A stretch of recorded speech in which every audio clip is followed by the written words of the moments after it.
कोई मानता था धमकी देंगे और हम जबरदस्ती जाम कर देंगे। हमने कहा जाम नहीं होगा, कर्फ्यू भी नहीं लगेगा, लेकिन कर्फ्यू का सबक तुम्हें ऐसा सिखा देंगे कि तुम्हारी आने वाली पीढ़ी दंगा करना भूल जाएगी।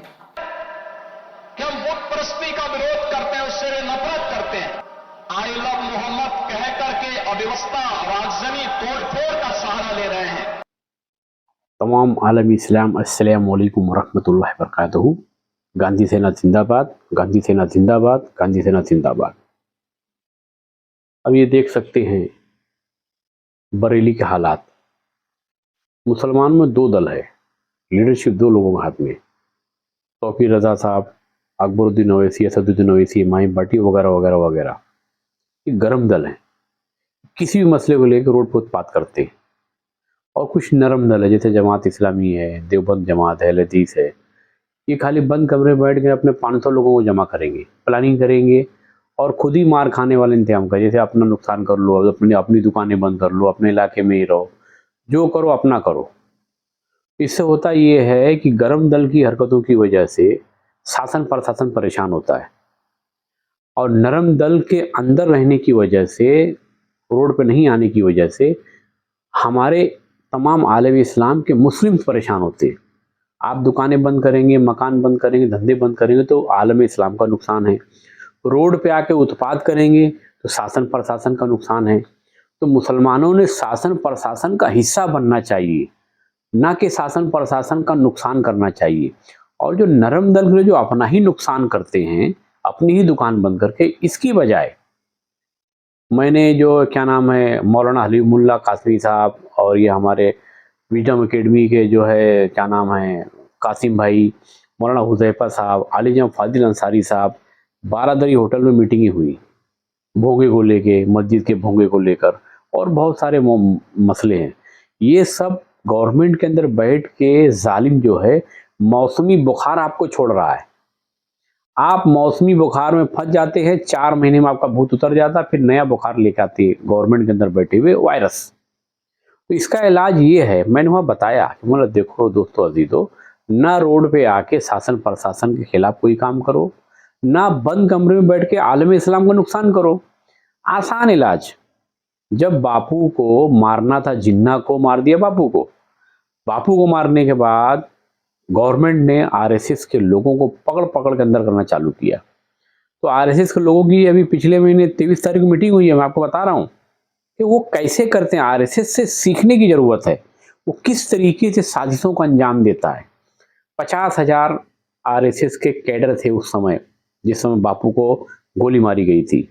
उन्होंने क्या किया, भागने की बजाय 50,000 लोग जेल के अंदर जाने के लिए तैयार हो गए। बोला भागे क्यों, हम जेल जाएंगे, हमने किया है, गर्व से किया। उन्होंने छुपाया नहीं कि हमने किया है, मारा है बापू को। तो वो 50,000 लोग जब जेल में गए ना, तो गवर्नमेंट को खाना भारी पड़ गया। 50,000 लोगों को खाना पीने, एक दिन का खर्चा कितना होता है। तो ला मोहल्ला गवर्नमेंट को 50,000 लोगों को छोड़ना पड़ गया। तो इसी तरीके से आपको भी सिस्टम से काम करना चाहिए। मैंने समझाया कि आप अपने हर घर के एक बच्चे को मुझे दे दो, जो भी मसला होता है ना, चुप मार के अपनी लिस्ट देने का डीसीपी ऑफिस में कि हमारे इतने लोग रोड पे आ रहे हैं, हम उत्पाद नहीं करेंगे, हम खामोशी से चुप मार के खड़े रहेंगे, हमको अंदर डाल दो। आप जिस दिन जेल भरो आंदोलन चालू करेंगे, ये गांधी जी ही करते थे। गांधी जी क्या करते थे, किसी को परेशान नहीं करते थे, अपने लोगों को लेकर जेल में चले जाते थे। कितनी बार जेल गए हो। और उन्होंने कहा भी कि राम कृष्ण वगैरह वगैरह वो तारीखी हस्तियां नहीं हैं, लेकिन मैं मजबूर हूँ हज़रत अबू बकर सिद्दीक रज़ी अल्लाह तआला अन्हु की सदाकत, हज़रत उमर खत्ताब रज़ी अल्लाह तआला अन्हु का इंसाफ, उन्होंने कहा ये। और मुसलमान पकड़ने को तैयार नहीं है। तंत्र गया, मंत्र गया, यंत्र गया, अभी षड्यंत्र, ये साजिशों का दौर है। यंत्र मतलब जिस समय लोगों के हाथ में तलवार और घोड़ा होता था, वही सत्ता उसके हाथ में होती थी। आज मुसलमानों हमें सत्ता चाहिए। सत्ता लेने के लिए 15% मुसलमान और 85% हिंदू, नाम को तो धर्म ही नहीं। वो 85% लोग हिंदू नहीं, सनातन के मानने वाले, वो अपने लोग हैं, सब द्रविड़ है। बीच में जो पुलिस है वो भी अपनी है। हमको पुलिस वालों को भी साथ में लेना है। 85% लोगों को ये बताना है, खास तौर से मिस्टर मौलाना तौकीर रजा, मिस्टर असदुद्दीन ओवैसी, अकबरुद्दीन ओवैसी और भौंकने वाले जो लोग हैं ना हमारे समाज के अंदर, उन तमाम लोगों का नाम लूंगा, क्लिप बड़ी हो जाएगी। आप सच बोलकर सत्ता हासिल करने की कोशिश करो। आर्टिकल 19 इसकी इजाजत देता, जो मैं कर रहा हूं। सच मतलब आपकी भगवत गीता में कहीं नहीं लिखा है मूर्ति पूजा करो। मूर्ति पूजा सबसे बड़ा गुनाह है। उनका आदर करना है, इज्जत करना है, क्योंकि उन्होंने हमको जहन्नम के मार्ग से हटाकर जन्नत के मार्ग पे लाया। हम 5वां कलमा पढ़ते, उसमें ईमान लाते बीते हुए अवतारों पर, बीते हुए पैगंबरों पर, हम ईमान लाते बीते हुए आसमानी किताबों पर।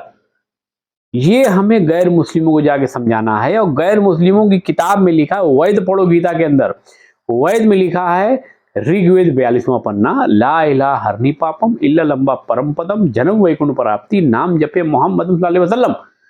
इलेक्शन जो है ना, ये मैदान जंग है। हम इलेक्शन हार जाएंगे चलेगा, हम इसी आधार पर वोट मांगेंगे, एक अल्लाह एक ईश्वर के नाम भी। ऐसा मैंने लोकसभा लड़ा, मैंने एमएलए इलेक्शन लड़ा, मैंने नबी के विचारों पर लड़ा।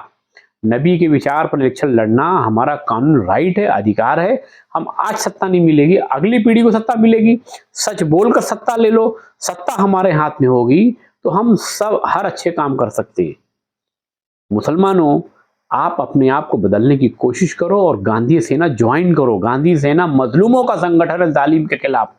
ना तो 15% मुसलमानों को इकट्ठा होने की जरूरत है, 85% गैर मुस्लिमों के खिलाफ, और न पुलिस के खिलाफ इकट्ठा होना है। 15% मुसलमान, 85% जो है हिंदूज, वो हिंदू नहीं, सनातन ही इस्लाम है, इस्लाम ही सनातन है। और बीच में जो पुलिस वो भी अपनी है। हिंदी चीनी भाई भाई, मेरा तो नारा राहुल मोदी से बैर नहीं, काले अंग्रेजों की खैर नहीं। अस्सलामु अलैकुम वरहमतुल्लाहि वबरकातुहू।